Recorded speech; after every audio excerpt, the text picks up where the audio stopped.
Apa bedanya budak dengan pembantu? Ya. Ada yang mengatakan bahwa TKI dan TKW di Arab dijadikan budak. Dan apakah masih ada budak di zaman sekarang? Beda sekali pembantu dengan budak. Nabi SAW punya pembantu, gitu kan?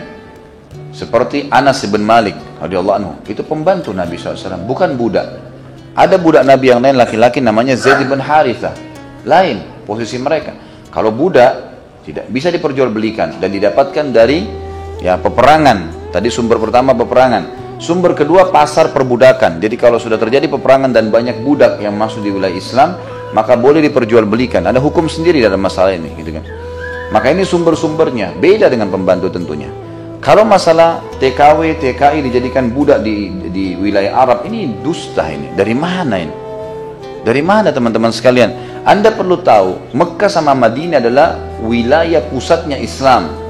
Wilayah pusat Islam. Ada Nabi SAW lahir di Mekah, meninggal di Madinah, dua kota besar nih, gitu.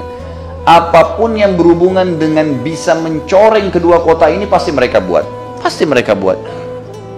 Ada satu TKW diperkosa di Saudi, ribut semuanya. Ini begini, orang Arab begini, orang Arab, muncul fanatisme dan rasisme, teman-teman. Saya bukan membela mereka, bukan. Tapi di Indonesia ada nggak pembantu yang diperkosa? Banyak. Berapa banyak orang kita yang berangkat ke Jepang, ke Korea, kemana-mana sekarang negara non-muslim. Saya sampai diundang ke negara Hong Kong beberapa waktu yang lalu untuk ceramah. Dan itu yang saya temukan data TKW kita di sana 100.000 orang. Bukan jumlah yang sedikit. Kerja dengan orang non-muslim. Akhirnya banyak yang meninggalkan sholat, mereka tidak bisa ibadah, ada yang membersihkan patung, ada yang macam-macam. Ada bahkan yang dijadikan sebagai simpanan oleh orang-orang non-muslim ini. Akhirnya terjadi bukan cuma sekedar berzinahan, tapi ini berbahaya, gitu kan? Karena sudah orang muslim nikah saja tidak boleh, apalagi berzina, bertambah lagi, gitu kan?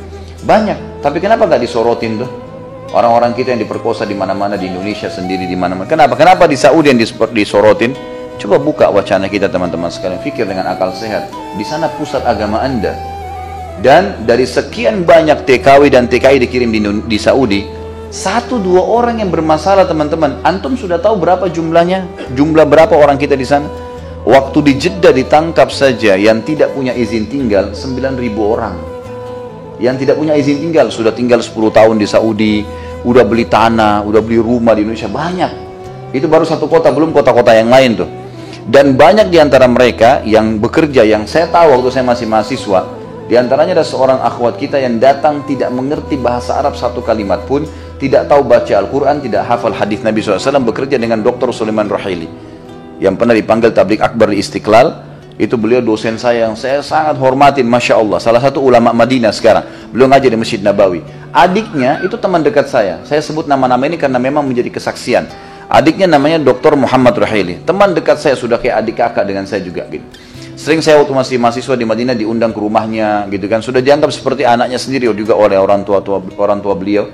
Maka yang terjadi adalah saya diceritakan oleh si Muhammad ini Sulaiman kakaknya punya pembantu ini Khalid, nih, orang dari Jawa Barat, tidak bisa mengaji, tidak bisa baca hadis, tidak bisa apa. Setelah 2 tahun kerja pulang pakai cadar, hafal berapa juz Al-Quran, bisa hafal berapa ratus hadis, gitu kan.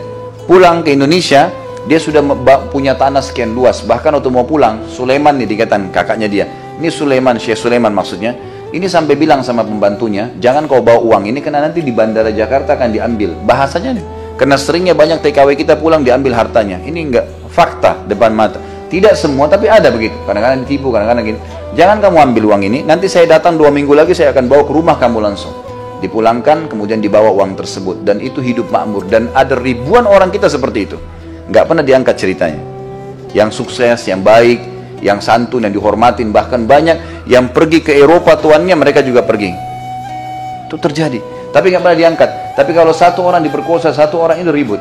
Teman-teman sekalian, Mekah sama Madinah, walaupun itu wilayah haram, tetap di zaman Nabi SAW dulu ada Abu Jahal, ada Abu Lahab, gitu kan? Dan jangan lupa ada Abu Bakar, ada Umar, gitu. Artinya sekarang ada orang di Mekah teman-teman nggak sholat, ada. Depannya Ka'bah nggak sholat, ada. Gitu kan?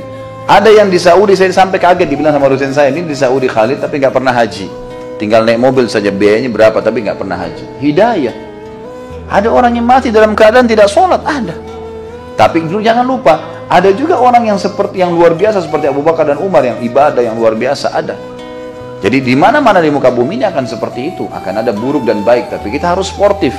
Yang saya heran, waktu Saudi sedang disorotin dengan keburukan-keburukan, dianggap ada begini, ada begitu, justru ada, saya sempat mendengarkan sepintas gitu kan, di informasi ada seorang wanita malah, Allah alam dia muslim atau tidak, tapi dia seorang pengamat politik, dan dia mengatakan, saya dengarkan statementnya sendiri, dia mengatakan kita ini tidak sportif. Kita selalu mengangkat 1-2 orang yang sedang tersisa di negara Arab, yang itu terjadi juga di Malaysia, terjadi juga di negara Cina, terjadi juga di negara-negara mana, tapi di sana disorotin. Sementara kita tidak mengangkat kisah-kisah sukses sebagian besar di antara mereka. Yang diangkat cuma yang buruk-buruknya saja. Bahkan teman-teman perlu tahu, waktu terjadi pengiriman TKI kita ke Saudi, itu ada, perlu ditahu, sekolah seminari terbesar di Jawa Barat tutup. Lembaga kristenisasi terbesar di Asia Tenggara di Jawa Barat tutup gara-gara selama ini mereka bagi sembako, orang banyak murtad. Setelah dikirim banyak TKI ke sana, mereka punya gaji, tidak diterima lagi tuh berasnya, gulahnya, susunya. Mereka malah beli tanah, beli ini, nggak jadi pemurtadan. Banyak orang tidak tahu tentang masalah itu. Jadi ada sisi negatif positifnya, ada orang manusia dimanapun orang berbuat kejahatan gitu kan. Tapi jangan tidak sportif untuk menilai mana baik buruknya. Ini bukan masalah pembelaan, tapi saya cerita apa adanya karena memang sedang ditanya gitu.